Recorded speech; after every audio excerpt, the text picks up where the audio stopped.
We're not online. This is being recorded. I'll put it up tomorrow. But anyway, Speed of Sound and Sal Cordova to talk about fitness. And I think Richard Lewontin, and I'm not entirely sure.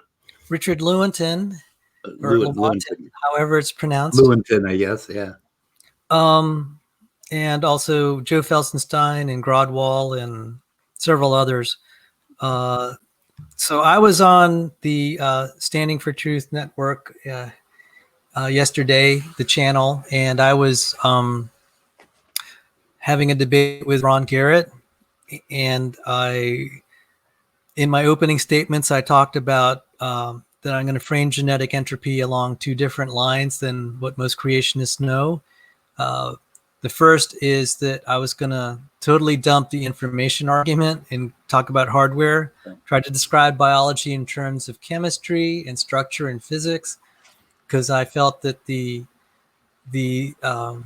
adding a layer of abstraction, trying to look at it as programming, I said, you're just creating your own minefields. This is like self-inflicted injuries. And then the other thing that we're going to talk today, I said Dr. Sanford and I had been working since like January on an alternative notion of fitness. And this didn't really come up because we were trying to redefine it. Because he and Bill Basner got published in the Journal of Mathematical Biology on Fisher's fundamental theorem. Right. That paper got more downloads for that journal than any other paper. And it got the attention of other editors. And editors had approached us to Bill Basner particularly to write a follow-on. And Bill then approached me. He said, "Sal, will you write this?" Like, okay, you're the expert. But he said, "Well, yeah, I don't have really that time." And so I started writing it, and I started finding all these things. And I said, "Hey, John, look what I found for." Excuse me. I found all these papers. One of them was by Richard Lewontin, who had done a lot of pioneering work on. It was called epistasis and linkage. And its effect on fitness. And Bill Basner sent me a review article, and I'm going to provide you all the links, Mike. Okay. He sent me a review article of what happened to all this stuff in fitness. I'm just like, oh my goodness, Bill, we got to write about this. So anyway, Bill Basner, myself, John Sanford, and a professional population geneticist. Actually, he's a professor of population genetics, and he's an award-winning mathematician. He joined us, and we put together this package, and the editor rejected it. And I said, well, it's really funny. All we did really was collectively just have a massive bibliography and coding things that maybe aren't in the popular consciousness. And even among evolutionary biologists, they don't know about these papers. And I said, this is really kind of discouraging. So John and I said, well, we're just going to publish independently. We don't know what venue. So I'm really glad you're asking this, because you're showing a lot more interest in our actual research than what the editors have shown. Okay. And I'll try not to make this a creation evolution thing. I'm just going to try to go and review the historical stuff that population geneticists have said. So, I don't want to be accused of trying to misrepresent them. We can just go through the literature and just try to tease out what they're trying to say. Maybe that way we'll avoid any shouting matches. We'll actually learn something. Okay. You and I need to practice shouting at each other in case we go on modern day debate. What was this about what was this about an ignorant slut? Oh. I don't know. Yeah. Okay, so Jane Curtin and Dan Aykroyd did a skit they did a whole bunch of skits in the 70s, the late 70s, early 80s. Was it Saturday Night Live? Yeah, it was Saturday Night Live. It was point counterpoint. And Jane would put out her position on, feminism or something like that. And Dan Aykroyd would say, Jane, you ignorant slut. And then he would go on and just dress her down. And it was just funny as hell. But I don't think they'd get away with any of the things that they said today. And it's pretty incredible. But that was like the 60 Minutes where it was, I forgot, there was a guy and a girl. Counterpoint. Right. Yeah. Yeah. They were doing a parody of that. And it was hilarious. And I thought it would be hilarious if I did that to you on Modern Day Debate. But James never responded at all. So I don't know. So I'm looking up right now. I'm trying to, I have the library here, and I'm going to send you some of these articles are hard to get a hold of, and some of them are behind the paywalls. I can send you a private copy in the email. So let me look at Lewontin's. If you can send me the DOIs, I can find them, or I can buy them or whatever. But I've got one called Confusions of Fitness by Andre Aru and R.C. Lewontin. I don't know. Oh my goodness, I didn't know that one. Ah, whoa! Okay. Let me see if I can. Where did I pull that up at? I'm trying to find let's see, Confusions of Fitness. It's a free PDF too. It's a free download. Confusion of Fitness. Yeah. So I'm gonna send you a link right now to the Santa Fe article, which I quoted. But so thank you for sending that, mentioning that. So I'm just going to save you. I think this is like page 28. Don't quote me on that. Okay. Yeah, here we go. So this is a PDF. So I'm going to send you a link. Copy link address. And so we're now emailing each other. Yeah, real professional. Okay, so I just sent you a link for that one. And I'm sending you, let me see if I can get this attached. Because I wasn't aware of any of this, but I have thought, and the reason I'm interested is I'm interested in doing some simulation modeling on generations. And as soon as I started writing the code, I realized that the code is going to become extremely complex to be realistic at all, because of overlapping generations, because the male and the female of the tribe may not necessarily be identical. So when you mentioned it yesterday, that there was some problem with fitness, with as Lewontin puts it, with the single variable fitness idea, I immediately popped my ears up. It's like, okay, I want to talk about this. So I'd like to know more about it. Well, so I think we can have a valuable discussion here, because even just trying to understand to just be able to convey what the authors, these are professionals in the field. They're not creationists. They're some of the most revered evolutionary biologists / population geneticists. Do you have Felsenstein's book on evolutionary theoretical genetics? I don't think so. Felsenstein? It's free. Yeah, it's free, and I'm going to send you the free okay. He's giving it away to everyone for free because he's very generous. And the other thing I was amused by is I had this right on my table last night when you showed it. You showed a picture of this Bialik on Modern Day or on SFT's channel. Oh, yeah. Oh, wait, what was this? You had it on your table? Yeah, I just got it the other day. So, and then I just happened to mention it. You showed a picture of this, except you had the 5th edition, and I've got the 3rd edition, Essential Cell Biology. So I had both of those sitting out on my table. That always happens to me lately. That's a strange coincidence, isn't it? It's meant to be that we'll talk about stuff like this. Yeah. Actually, you know what? Bialec's book is a biddy. Oh my goodness. Oh my God, it's horrible. it's dense. I was like, I have a master's in applied physics. I was crawling. I said, I also have a master's in biology. I was crawling. I said, this is bad. I said, if I can barely read it, hardly anyone else can. Right.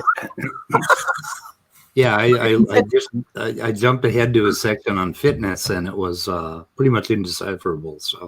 So, but Biolek said this book was for PhD students. I said, yeah, I can imagine that this is not even for a master's student. This is serious stuff. Anyone who can get through that book's going to be a professor. They ought to get their PhD instantly. It's that hard. But it was good stuff. So so you put the link in the private chat, and I'm going to save it and write it to myself. So I just sent you Lewontin's paper, and then Joe Felsenstein's. He wrote the article, Mathematics versus Evolution. That sounds like a creationist title, but that was Joe Felsenstein, Mathematics versus Evolution. Okay. And then I sent you his Population Genetics. It's a 600-page book, but it has a lot of the stuff that I might own it, but I'm not sure. I'd have to go look in the library. Sure. So I sent you the PDF. That's free. He's right now he decided to just make it available for free, which is really generous of him. So I didn't, there should be no problem there because he made it free. Oh, terrible thing happened. My mouse quit working. Oh, there it is. Okay, something to do with the PDF. So this Felsenstein or Lewontin paper, I'm getting. Let's see. I have something Lewontin Santa Fe. It has a bold path points to a promising future. Was that a different article? Hang on, let me see. Okay, this is a very. It's not that they didn't ever publish the whole article by itself. So the PDF just here it is. Okay, I got it. So I think it's like page 28. And I'll tell you why I found this one.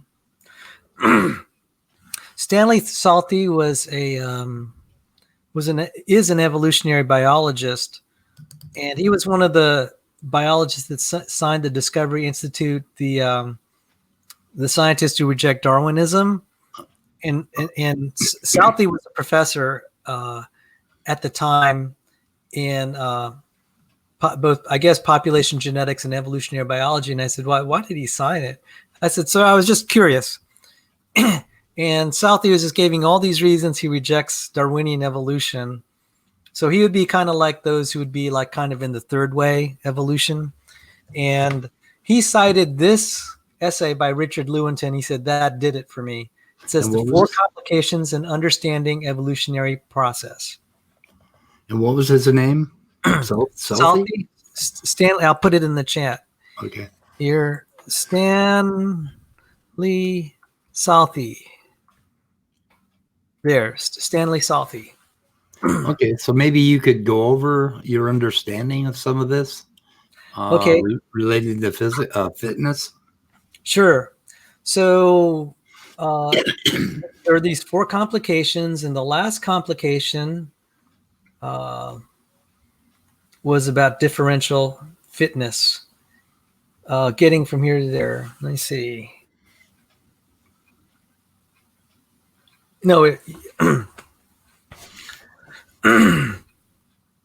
said, finally, we must, so this is the essay on differential fitness. Finally, we must consider the way in which differential fitness constrains the occupancy of the taxonomic space. Unfortunately, the determination of fitness is a great deal more complicated than is usually supposed. It is easy to say that fitness of a type and its relative probability of survival and reproduction, but turning that phrase into a coherent measure that can do work in evolutionary explanation is not so easy. First, it is obvious that fitness of a type depends on the environment in which the organism lives. But the environment is not independent of the organism. Organisms, by their biology, determine what aspects of the external world are relevant to them and constantly change their environment by their life activities. That means that as a collection of organisms evolves, their environment evolves with them. The evolution of organisms and environment may be described by a pair of coupled differential equations in which changes in both organism and environment are functions of both variables. And I can't show the math there. I So put it up on the screen. great. That's So the screen next, right. Thanks. I'm going to just read I'll move forward in this paragraph, and I'll stop when I'll just read this paragraph because this is where the meat of it is anyway. And then we don't have to go into all the other examples. This will be good enough for an hour of discussion. Okay. A consequence of the codependence of the properties of organisms and their environment is that the Darwinian fitness relation among competing types can be very complex. In particular, the relative fitness of genotypes may depend both on the population density of the organisms and on the relative frequency and identity of the competing types. An example of this can be seen in experiments on the effects of population density and composition in Drosophila.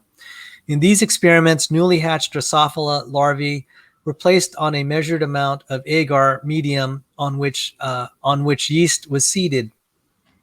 An example of a typical result can be shown in Figure 4 for an experiment on Drosophila melanogaster, where the absolute probability of survival to adulthood of different genotypes was measured at different population densities. The highest probability of survival is not at the lowest density, but at the intermediate density. This intermediate optimum is a consequence of the larva tunneling in the agar, which increases the surface area for yeast growth. That is, we can stop there. That's fine. No, here, I'm going to move ahead to the meat. I'm sorry. I thought I had it. Here it is. This is what I was kind of quoting last night. The difficulties of the concept of fitness are, unfortunately, much deeper than the problem of frequency and density dependence. So he just cited some of the problems in his with experiments. He's saying it's worse than that. The problem is that it is not entirely clear what fitness is. Darwin took the metaphorical sense of fitness literally. The natural properties of different types resulted in their differential fit into the environment in which they lived. The better the fit to the environment, the more likely they were to survive and the greater rate of reproduction. This differential rate of reproduction would then result in a change of abundance of the different types. In modern evolutionary theory, however, fitness is no longer a characterization of the relation of the organism to the environment that leads to reproductive consequences, but is meant to be a quantitative expression of the differential reproductive schedules themselves. Darwin's sense of fit has been completely bypassed, and that's where I ended last night. Okay. And as sparse as those paragraphs were, as I thought about this for almost several years, and then it came to a real focus when we were writing, when John, Bill, and I were, and the unnamed gentleman were looking at this problem, and we said, "Yeah, this is problematic. How do we find this?" And then you compare it with Bialec's book and how we define fitness. I actually had to look back in Origin of Species to see Darwin's notion of fitness, and then this paragraph actually made more sense because when they say, "What's Darwin's sense of fit?" I said, "Well, it's not defined there. You have to go to Origin of Species to see it." And so this would actually be a good discussion, even just for talking about what Darwin's sense of fit is. Yeah. I do own his book, but I've never looked at it because Darwin is like inconsequential to my studies. So creationists like Darwin more than we do. I'm sorry, because it's gotten so much more complicated than that. But I think he's, I want to give this a read because I am interested in creating population models. And in particular, I wanted to test the Adam and Eve model and the 6,000 year model. So because that is doable on a computer, whereas testing the entire 4.2 billion years of life is going to take a bigger computer. So, so I'm interested in how fitness, but I guess what he said, like for instance, you cannot make beer or wine that is over 7 and 14%, I think it is, or 14% alcohol. because the yeast kills itself because it, I didn't know that. yeah, it generates alcohol, and the alcohol kills the yeast. It isn't just that they run out of food; they create a toxic environment. Very So much that like, actually that's kind of an example of what Lewontin was describing. right. The organism controls its environment. Yeah, another example is humans blowing carbon exhaust into the world. I'm afraid. We'll see how that works for us. Oh goodness. Though we man. have gotten better, but yeah, there are. So basically, it's a complication, and then there are other complications like for sexual reproduction. There's a male and a female, and there are differences between the two, and then there are very complicated mating patterns, and then then you have the aging of populations, like in the other paper that he was talking, that I pointed you to, the conclusions of fitness or on fitness. He talks about overlapping populations and how complicated it can be. Oh goodness, yes. So and I'm trying to find. So we're going to try to publish. We got an editor who wants to publish our work, and it's going to be totally open access. I insisted on it because if it's paywall, people are that's even more reason for people to ignore what we write. Now, Right. What Lewontin said there may seem innocent enough, but another editor, I don't think I have the. Oh man, I hope I didn't kill the full paper. What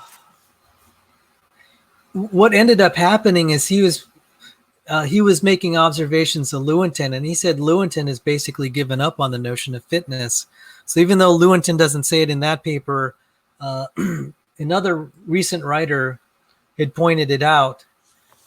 So he kind of does in the 2004 paper, the one that I linked. Okay. It's almost as if he threw his hands up and said, "No, we can't use it." But what we do need is, like, if you're writing a program for population studies, you have to have some measure of what the rate of reproduction is going to be and how it varies. Right. And so let me just kind of boil this down to where I saw the problem, the way that I framed it. And our paper got through so many revisions. My sections got dispensed with, not because they are wrong, but the paper was growing up to be about 100 pages long. Yeah. I said, no one's going to read that. No editor's going to suffer through that.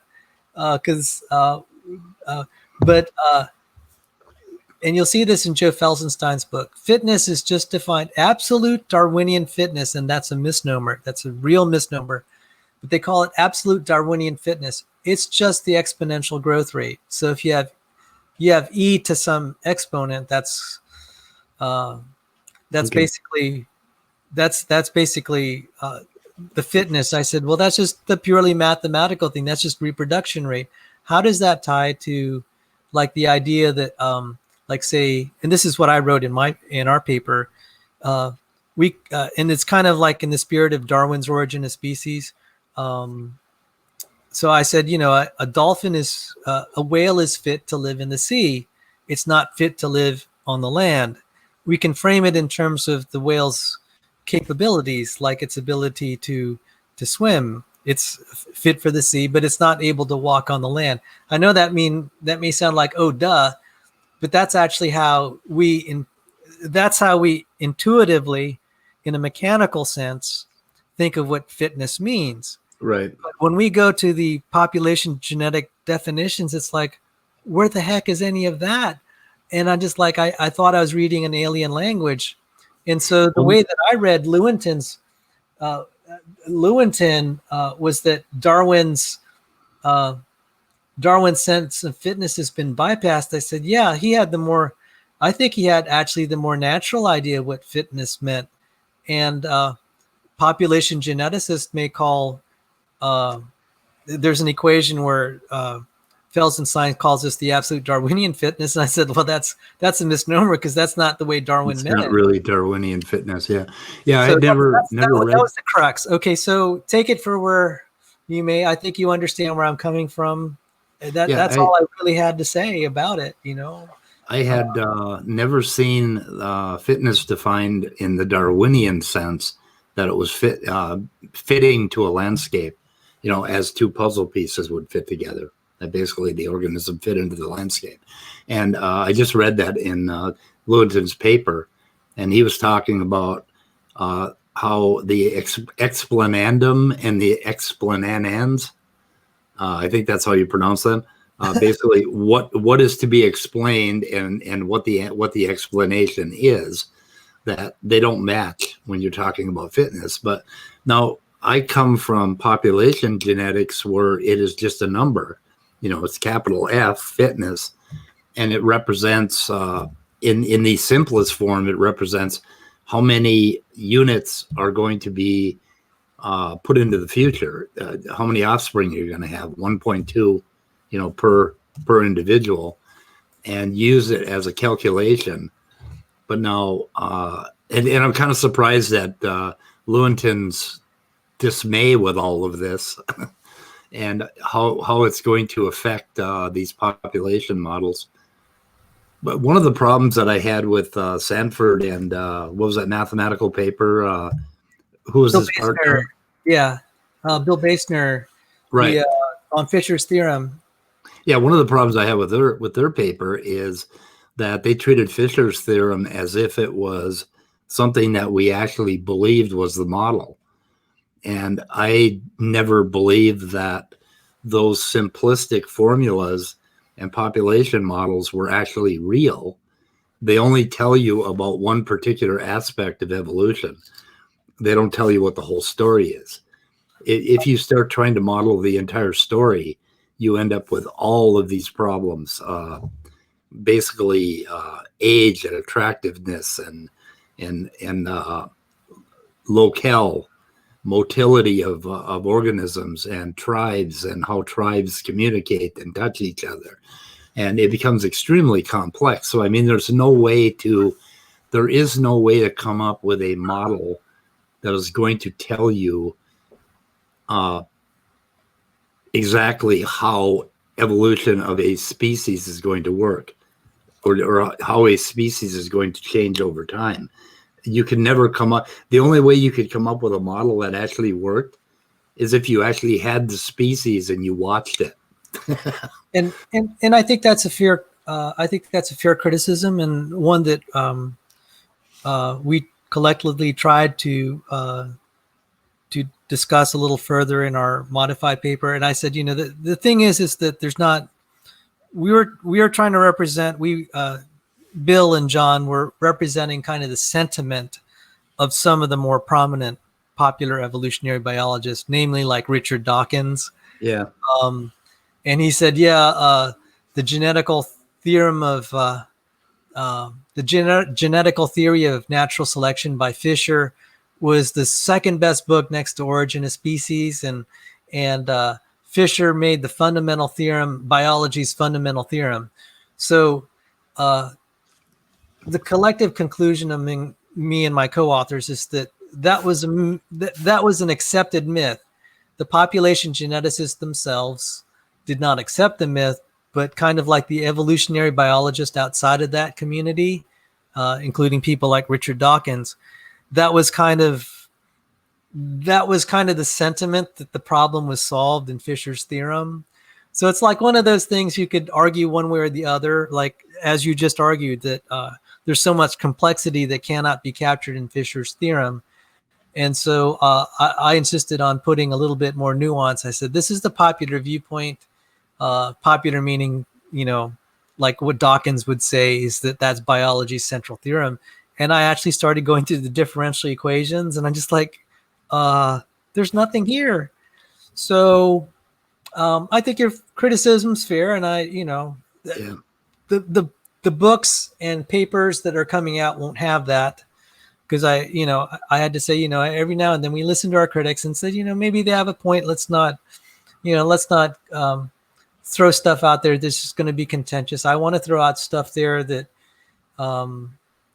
we can get the most agreement about as far as our literature. So what I said yesterday about the problem of fitness. I thought, yeah, I'm glad you thought it was interesting, and I think I'm on a good footing. Not just because of what Lewontin said. I have a quote here from Felsenstein. This is Mathematics versus Evolution, which sounds like a creationist article, but yeah. I sent you the article. He said, Felsenstein said, many evolutionists will fail to find the clear and simple message that population genetics theory once seemed to promise. So he even calls them evolutionists. I'm just like, yeah, I'm sure that'll go over well with Mike.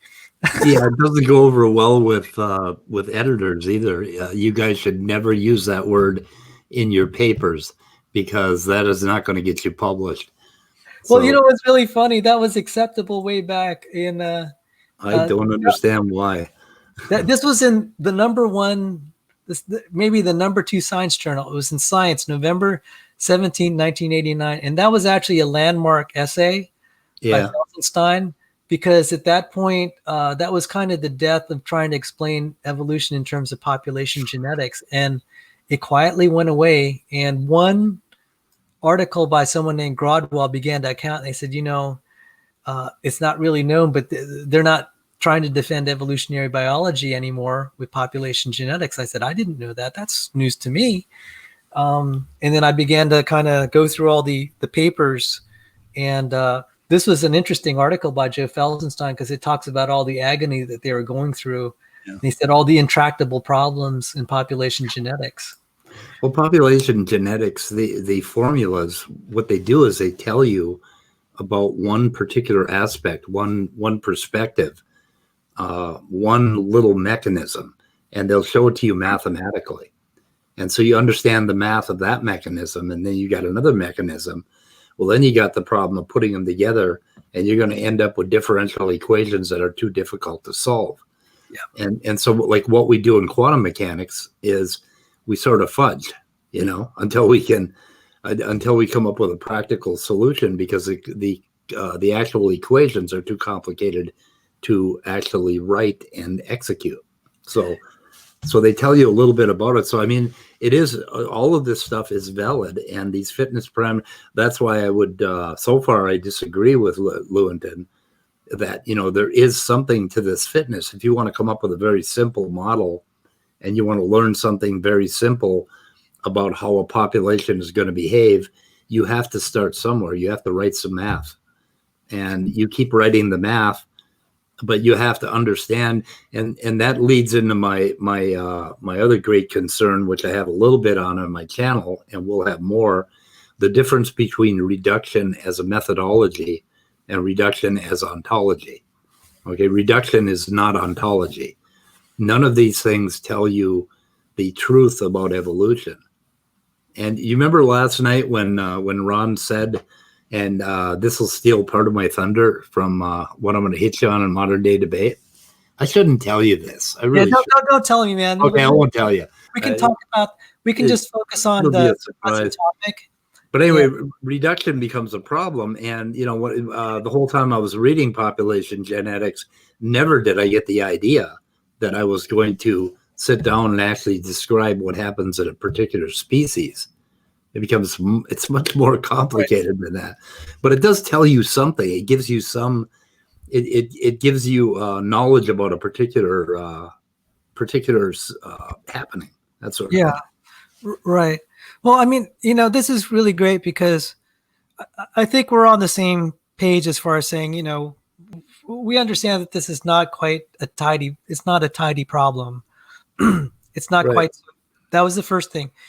Now we're in my upcoming publications where I'm taking this, I said, I actually think Darwin's sense of fit is more closely aligned with the intelligent design notion, and very much in line with the engineering notions of fit. And that's what I was trying to show when I was showing the potassium channel last night. And people said, can you talk about genetic entropy? I'm just like, well, we need to define fitness here. I'm just trying to show you what I mean. So, right.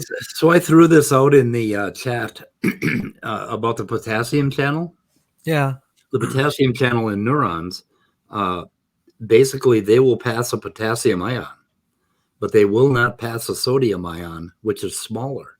Yeah, which And is so cool. do you know why that is? There's something with the, I think, okay, I may get this wrong. The sodium is hydrated and therefore it can't interact. It has Yeah, its solid water molecules around it. The sodium has one less shell around it, so it attracts water more closely. So the sodium ion is actually bigger and bulkier than the potassium ion. So the potassium ion will slip right through that channel, but the sodium ion will get blocked. Which is, yeah, and I didn't have a chance to cover that. I said that would just be over their head. I'm just that is really cool, because that was a confusion when I started reading about neurons in the biophysics of neurons. Is why in the hell doesn't the sodium ion just slip in there? Or how about a proton? How about a hydrogen? Exactly right. Yeah. Well, there are reasons for all of it, and then but I studied neurons in some depth, and when you came up with potassium channels, I'm like, yeah, that's my wheelhouse. I like those things. They're pretty cool. I thought of you when I was writing that. I said maybe there's just one guy that would appreciate this in the whole channel. That'd be right. I liked it. Yeah, it was okay. Okay, so I've got some papers to read and a whole bunch. You've sent me on another research. If I could just, if you have a few more minutes, I'll give you a couple more thoughts. Because then this is what I was really trying to convey, and I didn't have a chance to say it. I said, the true Darwinian sense of fit is very in line with the ID notion or engineering notion. Like we say a submarine is fit as a machine, it is fit to operate in the water. An airplane is fit to operate in the sky. A spaceship is fit to operate in space. A car is fit to operate on the ground. These are not living organisms. Darwin was using kind of the engineering machine notion. And I know you hate the word biologists using words like machine for biological organisms. But I said, this is, at least to me, because a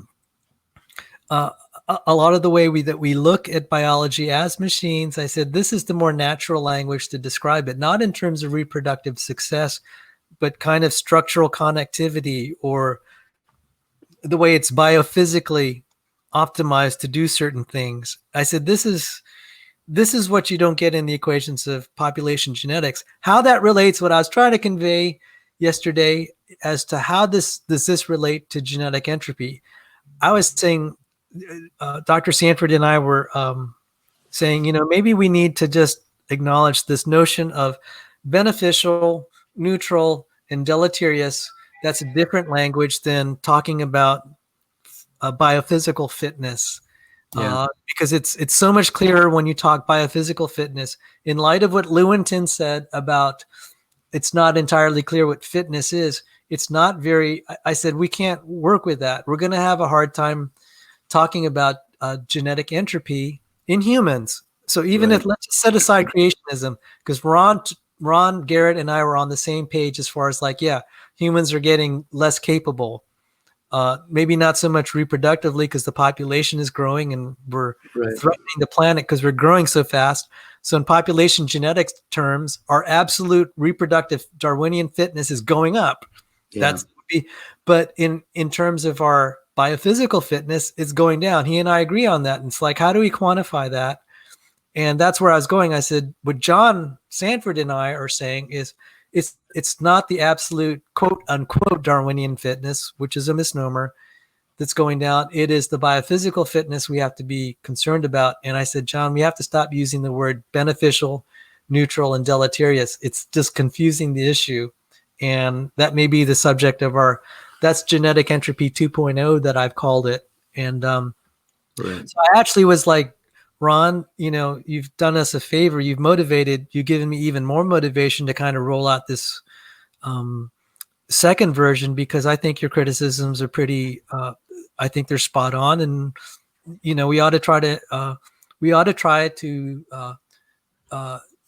amend our theory to recognize that you have a valid criticism. And so those were the two things I laid out last night. Some people just did not like that.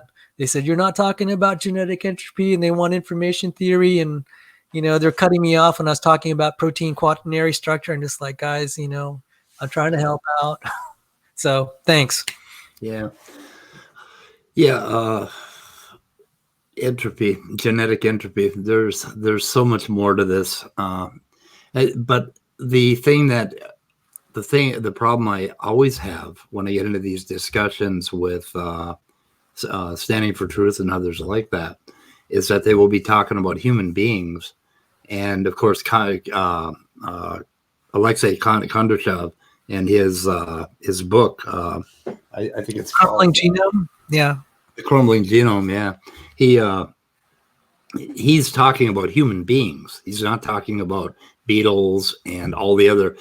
And when you're talking about evolution, if you're criticizing evolution, you almost cannot talk about human beings because we are kind of a special organism. We are approaching the point that the yeast approaches when the alcohol gets above 10%. We could well be killing ourselves. And of course, species do that. I mean, species go extinct, and that's part of evolution.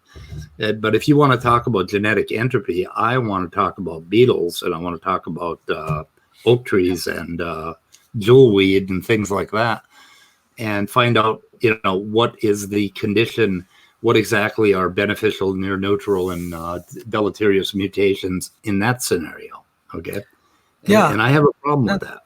And I really have a problem when we dart between human beings and evolution in general, because you're talking about one particular species which may have its own trajectory, maybe entirely different than the trajectory that got us here. So and I think that's a fair criticism. John and I, and he gave me permission to sometimes disagree. I told him, I think you may be right, but that's not an argument I would defend for other species. No. That I would defend personally. I said, I'm not saying you're wrong, John, and you know that. But I would say I told him, I said, I don't have the data to feel comfortable defending this. And he said he said that's fine. And he said, yeah, we'll just throw it out there. And he told me, he said, even if ultimately some of my ideas are wrong, that's to him, what ultimately matters is he did his best. And I respect him for saying that. But what little we could agree on collectively is we should be concerned about the human genome. Even Ron expressed that. And I said, maybe that's as far as we'll get. We should be concerned for the human genome and a lot of other things about humanity. And, well, I want to thank Sanford for basically refocusing our efforts on chimera and neutral evolution, because there is a lot there to be learned and a lot to be reconsidered. And he certainly has done that, even if he got most of it wrong. I'm sorry. That's I apologize, right. But he did. No, I'll tell you something. You see, the reason that you and I get along, I've been talking to people like Felsenstein and other evolutionary biologists for over a decade.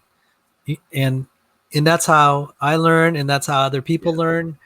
And I have a great deal of gratitude that I think our upcoming book, at least in terms of technical matters, not necessarily that it'll make sales, I think it'll be technically correct on many issues. Maybe the last 10% people are, our opponents will just cringe at, but I can say that I think 90% of what they read will be just like our discussion tonight. It's like, I don't have a problem with Sal saying that. That's spot on. I'll be able to do 1,000 hours of critical videos on your book after it comes out. Yeah, thank you. Thanks for all the free advertisement, man. It'll be free advertising, right? It'll be perfect. So that's all I had, and we can chat some more. I haven't had a chance to do any organic chemistry in the last week because I've been working on the book and my two presentations. So if I end the broadcast, I think we can still talk. We'll try. But before I end the broadcast, James, even though he said that he doesn't want to have any more creationist one-on-one debates, he had more creationist one-on-one debates. And so I'm wondering why James won't put us on. So basically, I'm going to point him at the end of this video and tell him, James, what the hell is going on? Do I have to bribe him? Do I have to buy him a Prius or maybe a Lexus? You know, I need your help if we got to buy him a Lexus. So I don't understand what his reluctance is. I think because I had one modern day debate appearance with Jenna Belk, and we got along so well that we almost hugged, you know, and it wasn't very interesting, I guess. Who is this? Jenna Belk. She is a former AA member, an atheist who works with the Atheist Experience in Austin. She's on the show down there, the Atheist Experience. Oh, okay. And her and I debated on whether or not AA was a cult. And we agreed so much on AA principles that, oh, and I shouldn't be talking about that, but well, I guess I came out of the closet on AA when I did that debate. But anyway, we got along too well, so he's afraid that I'm not going to be interesting, I think. I don't know. But I like James. He's a really great guy. If you ever get a chance to chat with him, he is a wonderful person. So yeah, well, I'm you know, whatever it comes down to, I think I'm going to try to do. You know, if he doesn't put us on, though, I'm not going to call him a wonderful person anymore. I'm going to change my opinion. Well, you know, I think the way I'm going to build out my exposure is just to build videos on chemistry and do an excellent job. I think I'm qualified on chemistry and mathematics and physics, right, at all the way up to the sophomore level.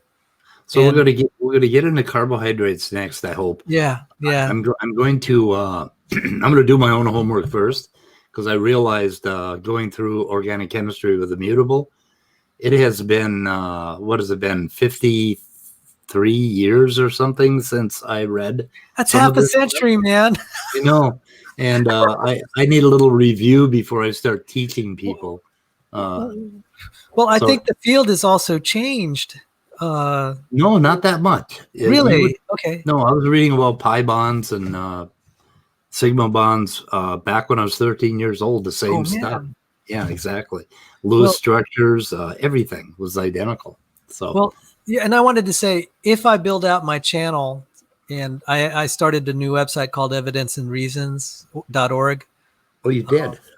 Yeah, and I own the domain. I haven't built out the website.